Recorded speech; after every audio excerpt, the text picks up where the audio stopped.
स्वागतम आपका स्वागतम।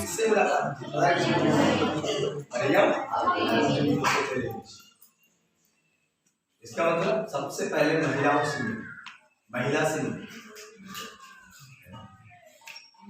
इसीलिए हर मीटिंग में महिलाएं जाती हैं, क्योंकि महिलाएं ज्यादा प्रेम, क्योंकि प्रभु खुद उनसे ज्यादा प्रेम किया।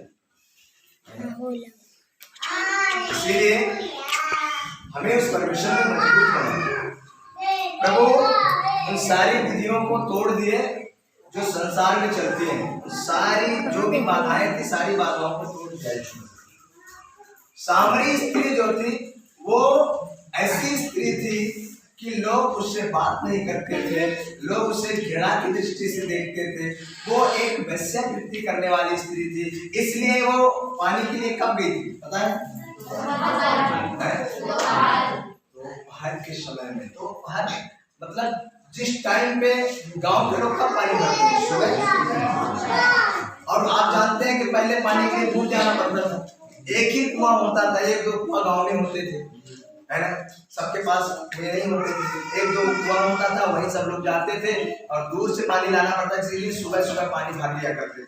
लेकिन ये स्त्री जो थी ये दोपहर में इसलिए जाती थी क्योंकि ये ऐसी स्त्री थी किसी से नजर नहीं मिला सकती, किसी को देख नहीं सकती थी। कोई इसको जब देखता था तो इसके खिलाफ कोई बात करता था, भला बुरा बोलता था, इसलिए ये दोपहर में जाती थी ताकि हमें कोई ना देखे। अब एक दिन ऐसा टाइम आया जब यीशु मसीह उससे मुलाकात करने के लिए गए और वो दोपहर का टाइम था और वो कुएं पर पानी भरने के लिए आई थी और यीशु मसीह उससे बात कर रहे हैं। उस स्त्री से, ऐसी स्त्री से बात कर रहे हैं जिसको कोई देखना पसंद नहीं करता, ऐसी स्त्री से यीशु मसीह बात कर रहे हैं। और वो भी वो सामरी थी, यीशु मसीह यहूदी थे। आप मेरी बात को ध्यान से समझिए। बात मान लीजिए कि एक अछूत और एक ऊंची जाति, यहूदी लोग ऊंची जाति के थे और ये सामरी थे, ये अछूत। समझ रहे मेरी बात को? सामरी जो थे अछूत थे और यहूदी ऊंची जाति के थे। अभी यीशु मसीह वहां पर जाकर उससे बात करते हैं और उससे बातचीत जब चलती है तो सामरी स्त्री बोलती है कि आपको पता होना चाहिए कि आप यहूदी हो, मैं सामरी हूँ और यहूदियों का सामरियों से कोई रिश्ता नहीं है, इसलिए मैं आपको पानी कैसे पिला सकती हूँ? लेकिन प्रभु यीशु मसीह ने कहा यदि तू जानती जो तुझसे पानी मांग रहा है तो तुझसे जीवन का जल और वो तुझे देता और जब तू उसको पीती तो तू कभी भी प्यासी।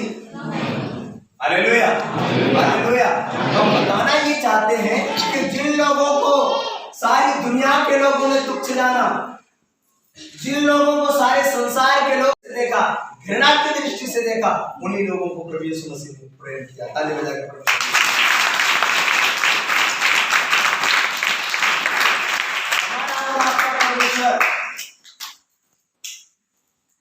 किसी व्यक्ति के उस कामों पर ध्यान नहीं देता, लेकिन वो चाहता है कि ये व्यक्ति के अंदर भी सुधार आए और इसे भी जीवन जीने का एक मौका दे। हमारा और आपका वो परमेश्वर है। एक बार किसी व्यक्ति से गलतियां हो गई है तो क्या उसको इस दुनिया में जीने के लिए मौका न दिया जाए? क्या लगता है? यीशु मसीह ने कितने लोगों को माफी दिया, कितने लोगों को क्षमा किया।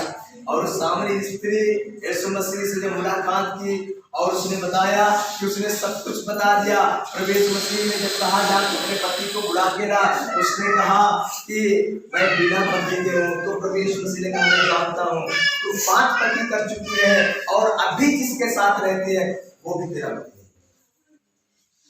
तब उसको समझ में आया कि इसने तो मैंने जो किया सब कुछ बता दिया और वो खड़ा भी भूल गई। वो भागी और गई गांव में बताई, देखो एक व्यक्ति आया है जिसने सब कुछ बता दिया मेरे बारे में। समझ रहे? वो इस बात को भूल गई कि लोग मुझे देखना नहीं चाहते और मैं उन्हीं के घरों में जा। समझ रहे मेरी बात? जब प्रभु यीशु मसीह किसी की जिंदगी में आता है उसकी जिंदगी बदल जाती है। आज लोग इस बात को कहते हैं कि यीशु धर्म बदलने आया। यीशु धर्म बदलने नहीं आया, यीशु जीवन बदलने आया है। यीशु धर्म नहीं बदलता किसी का, वो जीवन बदलता, तो जीवन बदलता है। हमारा और आपका परमेश्वर ऐसे कामों को किया। यहाँ लोग ये कहते हैं, ये दावा देते हैं हमारा ईश्वर बड़ा, हमारा ईश्वर बड़ा, हमारा ईश्वर बड़ा, लेकिन हम तो इस बात को कहते हैं कि परमेश्वर ने लाल समुद्र को दो भाग किया, यरदन नदी को दो भाग किया। और मैं ये कहता हूँ जो लोग इस बात का दावा करते हैं उनका परमेश्वर कटोरी का पानी थोड़ा दो भाग करके दिखा सकता है?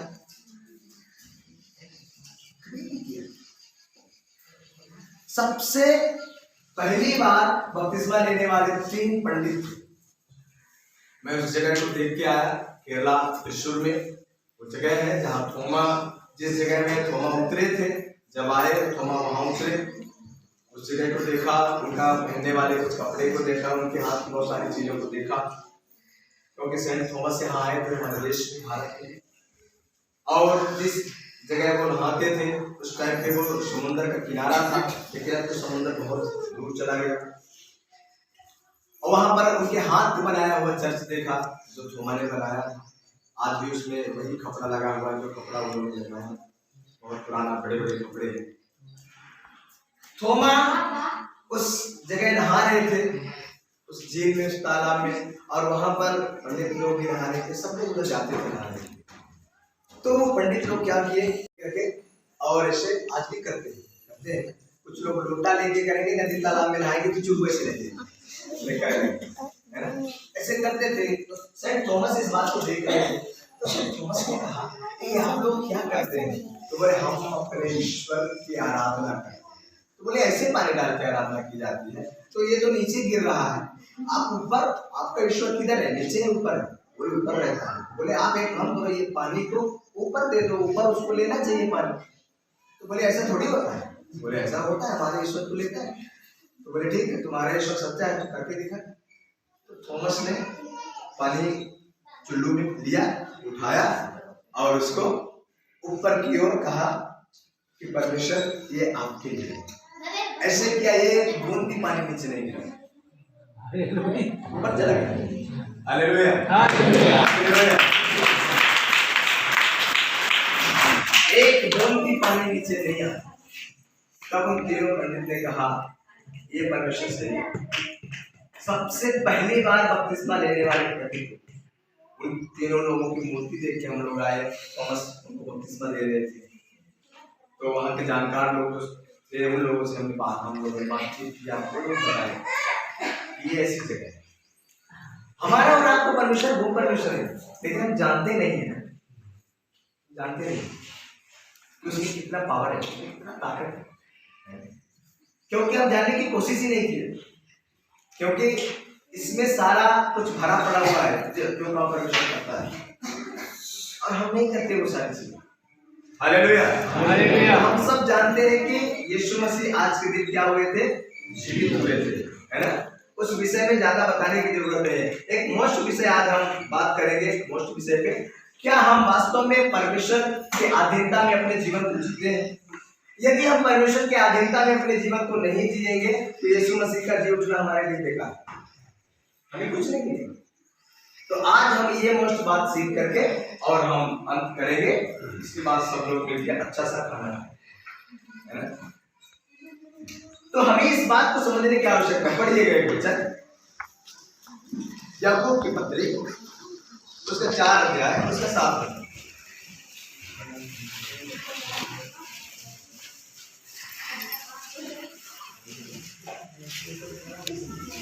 याकूब 4:7। इसलिए परमेश्वर के अधीन हो जाओ और शैतान का सामना करो, तो वह तुम्हारे पास से भाग निकलेगा। वो तुम्हारे पास से भाग निकलेगा। Hallelujah, hallelujah. इसलिए क्या करना है?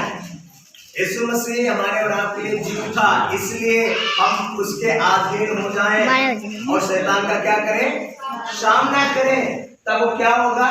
भाग निकलेगा। लेकिन हम क्या करते हैं? हम सामना करते हैं क्या?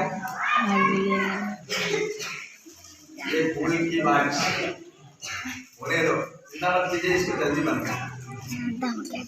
कीजिए। और हम लोग पूरा प्लान किए हैं, हम मिस्त्री से बात कर रहे हैं, इसको जल्दी बंद करेंगे, चिंता मत कीजिए।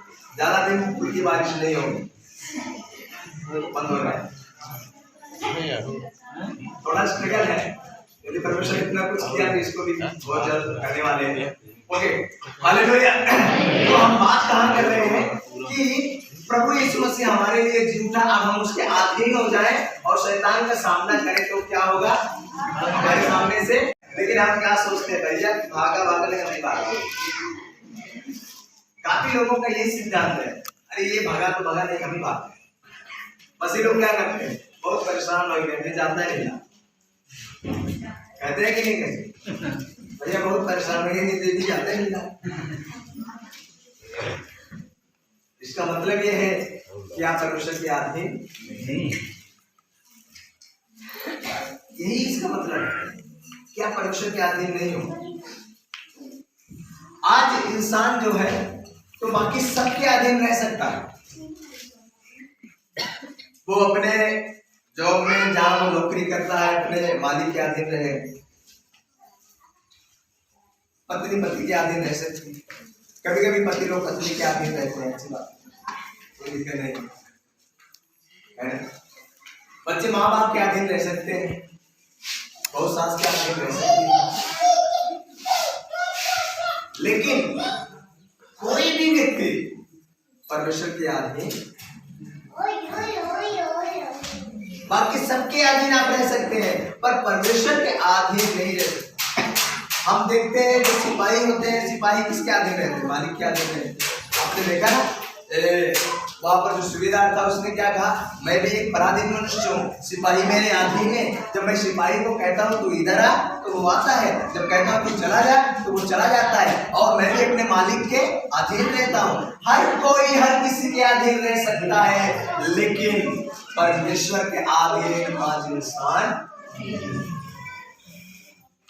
नहीं है। परमेश्वर के अधीन दौलत के अधीन लोग रहते हैं। आज तो काफी लोग मोबाइल के अधीन है। परमेश्वर साथ में रहे ना रहे, मोबाइल नहीं रहेगी, जीना मुश्किल है, नहीं जी सकते। एक दिन किसी का मोबाइल फोन लेके दिखाई, लड़ाई ना हो जाए तो बताइए उसके बिना जीना मुश्किल है। खाना भी नहीं जी सकते, खाने के बगैर जी सकते हैं, खाना मत दीजिए उनको, वो जिंदा रह सकते हैं। फोन यदि नहीं लेंगे तो नहीं। इतना लस्ट है लोग फोन में। आज परमेश्वर के अधीन रहने की आवश्यकता है। जब तक आप परमेश्वर के अधीन नहीं रहेंगे तब तक आप शैतान का सामना नहीं कर सकते। Hallelujah, hallelujah. परमेश्वर के अधीन रहने की आवश्यकता है, तभी आप शैतान का सामना कर सकते हैं। Hallelujah, hallelujah. पढ़िएगा एक वचन को, मत्ती रचित सुसमाचार 8 अध्याय 9।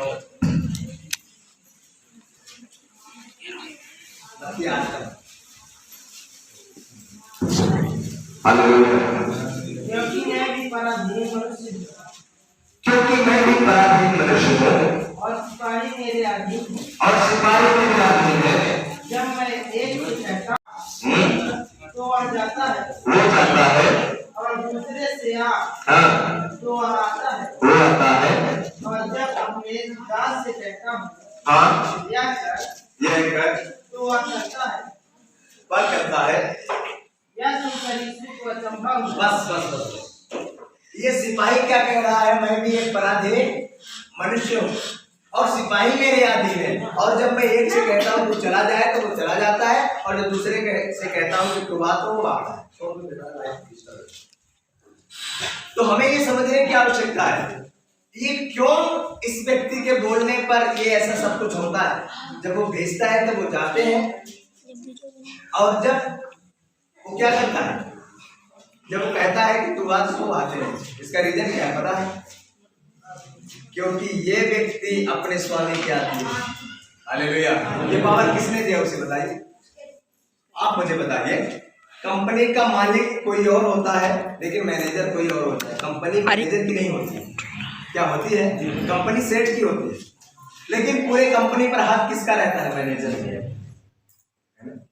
जो जनरल मैनेजर होता है ना, लोग कहते हैं ना, अरे अरे देखो जीएम आ गया, जीएम आ गया, मतलब। और कुछ लोग तो जीएम जीएम बोलते रहेंगे, उनको ये पता नहीं चलता कि जीएम का फुल फाड़ लगा, जीएम आ गया हो, मतलब जीएम आ गया, जीने नहीं देगा, काम करो, है ना? इसका मतलब ये है कि कंपनी उसकी नहीं है, लेकिन वो अपने स्वामी के अधीन है और उसने उसे पावर दिया है, और इसलिए वो जितने वर्करों को जैसा कहता है वैसा ही वो करेगा। समझ रहे हैं मेरी बात को? अब मैं आपसे बताना चाहता हूं, जब आप यीशु मसीह के अधीन हो जाओगे तो यीशु मसीह आपको क्या देंगे? पावर।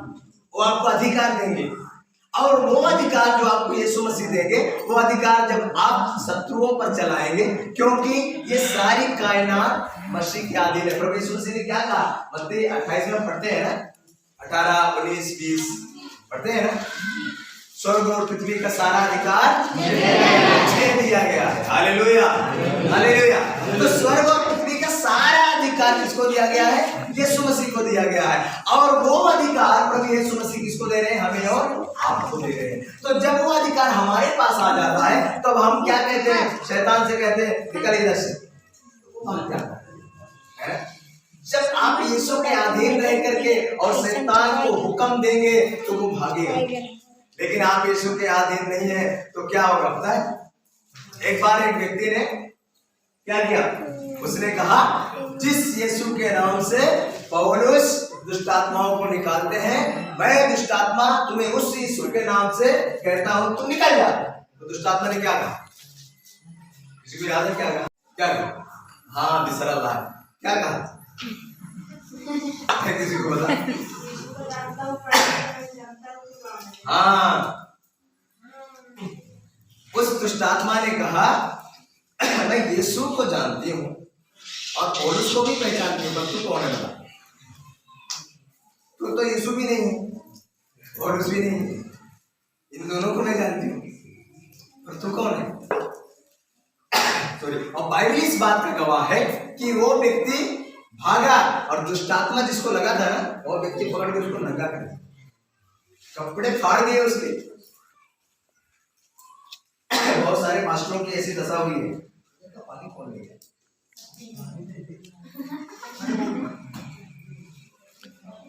समझ रहे मेरी बात को? ये जो है आत्मा जो है, तो ये ऐसे काम करते हैं जब तक आपके पास पावर ना हो।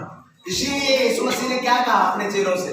जब तक तुम सामर्थ ना पाओ तब तक तुम इधर ही ठहरे रहना, यरूशलेम में रहना, इधर मत जाना। समझ रहे हैं? तब तक नहीं जाना इधर उधर, जब तक तुम्हें सामर्थ्य ना मिले तब तक तुम यही रहो, इधर ही रहो। सामर्थ्य वो चाहिए, बिना सामर्थ्य के हम कुछ भी नहीं कर सकते। और बाइबल इस बात को कहती है, परमेश्वर का राज्य बातों में नहीं परंतु उसका राज्य बातों में नहीं है। हम बात बोलने से कुछ भी नहीं होगा, सामर्थ्य चाहिए, सामर्थ्य में है उसका राज्य। Hallelujah, hallelujah. तो यहाँ पर क्या हुआ? इस व्यक्ति ने इस बात को कहा, ये मेरे अधीन है सिपाही, मैं एक से कहता हूँ वो आता है, दूसरे से कहता हूँ जा तो वो जाता है। Hallelujah, hallelujah. हम में से हर एक किसी न किसी के अधीन रहता है।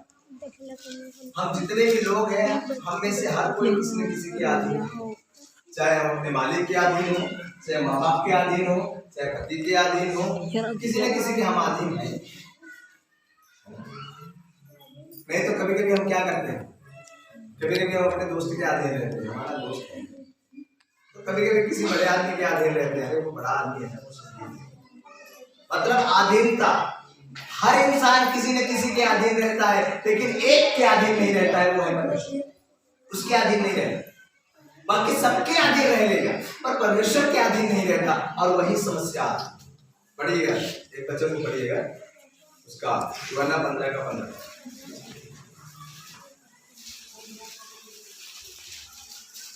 आपसे मैं तुम्हें दास ना कहूँगा, आपसे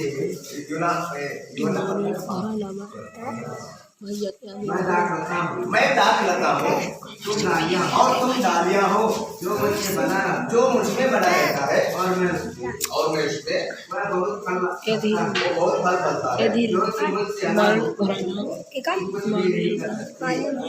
यदि कोई मुझसे बना रहे बस हाँ, मैं दाख लता हूँ, तुम क्या हो?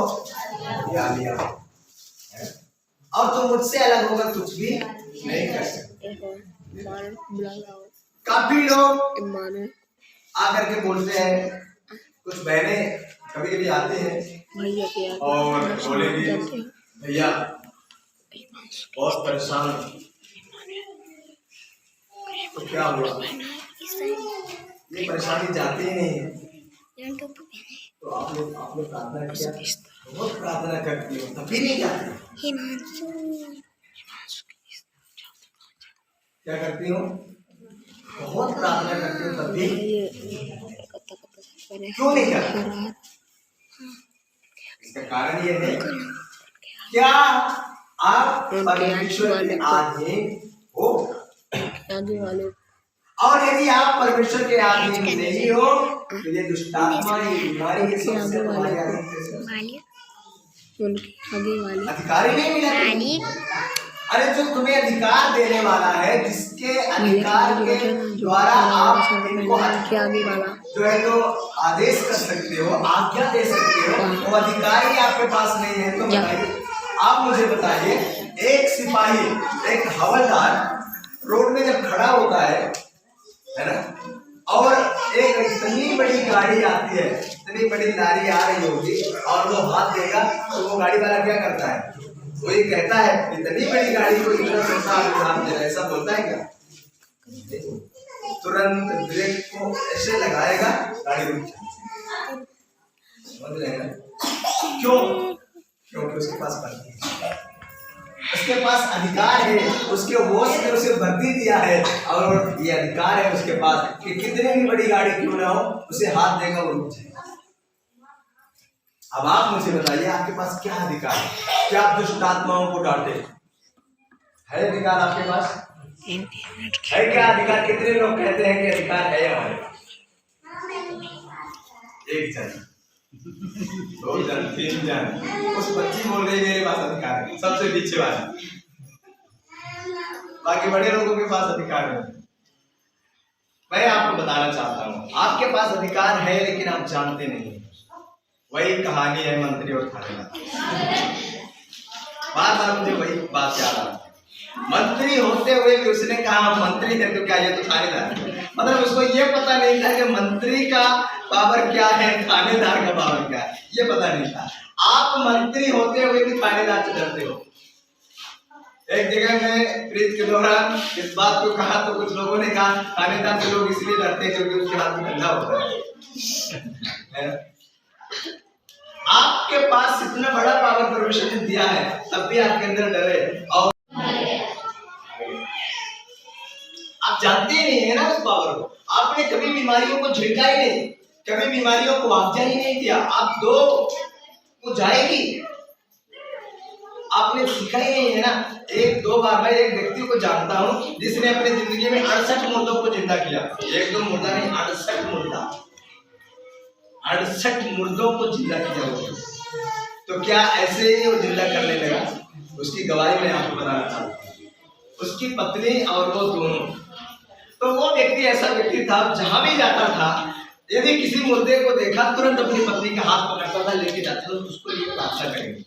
अब पत्नी भी जारी जाती थी, पत्नी की आती है जाती थी वही। और दूसरी बात पास्टर की पत्नी है, वो लेके जाता था, प्रार्थना करता था, सब कुछ। मुर्दा जिंदा नहीं होता था, लोग भला बुरा बोलते थे, यीशु मसीह को भी बोलते थे, उसको भी बोलते थे। पत्नी 2-3 बार उस व्यक्ति के साथ गई और मुर्दा जिंदा नहीं हो तो पत्नी ने कहा अब आप अकेले जाए, आपको तो गाली मिलती है, मुझे भी लोग गाली देते। लेकिन पास्टर ने छोड़ा नहीं ये काम करना, हिम्मत नहीं आ रहा। एक दिन गया, रास्ते में जा रहा था, एक व्यक्ति मरा हुआ था और उसको वहां याद आया इसको भी जिलाएंगे। वो जा करके और उसके लिए दुआ किया और कहा ए उठ, और वो जवान उठ के बैठ गया। हालेलुया।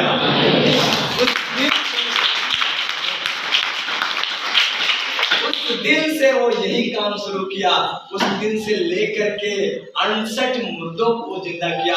अब उसके गांव में ऐसा लोग कहते हैं, मैंने जब पूछा लोगों से, उसके गांव के लोग ऐसा कहते हैं कि अब इस गांव के लोग मरने से नहीं डरते, सोचते हैं मरेंगे तो ये है ना बेंसन नाम है उनका, तो बोलते हैं ये बेंसन है ना, ये जिला देगा, मरने से नहीं डरते। समझ रहे मेरी बात? 1 बार 2 बार 3 बार 4 बार नहीं होगा कोई बात नहीं है, आप दुआ करो, आप लगे रहो, होगा। आप ये ठान लो मन में, तो जाएगा क्यों नहीं? तो ये बीमारी जाएगी क्यों नहीं? एक किडनी की समस्या क्यों नहीं जाएगी? एक टीबी की समस्या क्यों नहीं जाएगी? एक ब्लड प्रेशर की समस्या क्यों नहीं जाएगी? एक शुगर की समस्या क्यों नहीं जाएगी? आज काफी लोग ये कहते हैं भैया दुआ करो, शुगर से बहुत परेशान। अरे हम दुआ करते रहेंगे, परेशान ना हो, आप क्यों नहीं करते? अरे शुगर आपको है, टेबलेट हम खाएंगे आप ठीक होंगे, फिर दुआ आप क्यों नहीं करते? आप मुझे क्यों कहते हैं दुआ करने के लिए? अरे मैं तो करूंगा, मैं आपका आत्मिक बाप हूँ, मैं आपका आत्मिक पिता हूँ, मेरा कर्तव्य है, मेरा दायित्व बनता है। आपको यदि दुख है, कष्ट है, तो मुझे भी दुख है, क्योंकि कोई भी बाप ये नहीं चाहता कि हमारे बच्चे दुख में रहे। लेकिन बच्चों का भी कर्तव्य होता है कि आगे में कौन न डाले। समझ रहे मेरी बात? उनका भी ये कर्तव्य है, उनको ये पता होना चाहिए कि ये इसमें पैर डालेंगे और हम चल जाएंगे। शुगर, ब्लड प्रेशर, हाइपर, बहुत सारी ऐसी समस्याएं हैं सबके जीवन में, लेकिन दुआ नहीं। फोन करते रहेंगे दुआ के लिए, कभी परमेश्वर के सामने नहीं जाएंगे और कभी ये नहीं सोचेंगे कि मैं उसके अधीन जीवन जीऊं ताकि मैं इस बीमारी से कहूं देख मैं यीशु के अधीन जीता हूं, जीती हूं, अब तुम्हें यहाँ से निकलना पड़ेगा। लेकिन ऐसा करते ही नहीं लोग, उनका जीवन ही नहीं है ऐसा, इसलिए नहीं होता है। आप ये मत समझो पास्टर के पास बहुत ताकत होती है। पास्टर क्या स्वर्ग से आता है? बताइए, मैं खुल के बोल रहा हूँ, पास्टर स्वर्ग से नहीं आता, आप ही के जैसा है, लेकिन वो उसके अधीन जीता है, इसलिए वो काम ऐसा करता है। समझ रहे हैं? यहाँ बहुत सारे ऐसे बिलीवर हैं कि पास्टर जो काम नहीं कर रहा वो बिलीवर कर रहे हैं, क्योंकि शायद उनका पास्टर वो अधीनता में नहीं है जितनी अधीनता होनी चाहिए, लेकिन बिलीवर अधीनता में है तो प्रभु करता है। जरूरी नहीं है कि पास्टर के पास बड़ा पावर होता है, बड़ा सारा, कुछ भी नहीं होता, कुछ भी नहीं है उसके पास, सब कुछ उसके पास है। सब कुछ किसके पास है? प्रभु के पास है, वो है सब कुछ, किसी व्यक्ति के पास कुछ भी नहीं है। ये मत समझिए। अधीनता, परमेश्वर के अधीन, जब उसके अधीन होकर के और आप आदेश करेंगे वो दुष्ट आत्माएं आपके आदेश को मानेंगी। जब उसके अधीन होकर के आप बीमारी से बात करेंगे, ए बीमारी तुम चली जाओ, वो बीमारी आदेश को मानेगी। ये जो प्रभु के दास आए थे डॉक्टर राजेश चौधरी, तो हम और आप सबने देखा काफी लोगों के लिए उन्होंने दुआ नहीं किया, उन्होंने यही कहा ये बीमारी तुम भाग जाओ। बीमारी गई कि नहीं गई? अभी वो भैया 2 दिन रह के गए ना, जो किडनी वाले 2 दिन यहाँ रह के गए, क्योंकि आज उनके यहाँ अभी रिश्तेदार आ गए थे, ऐसा ट्रेन उनका फिक्स हो गया था रिश्तेदारों। जिस दिन वो आए थे उस दिन पकड़ के लाए थे, आप लोगों ने देखा था ना, उनकी मैडम उनको पकड़ के अंदर लेके आए, और जब पास्टर ने कहा कि आप उन्हें छोड़ दो तो मैडम ने गिर जाएंगे, वो पकड़ के लाई थी। प्रभु के दास ने कहा छोड़ दो, प्रभु से चंगा कर रहा है। प्रभु के दास ने कहा प्रभु तुम्हें चंगा कर दिया, लेकिन मैं कोई दुआ नहीं किया।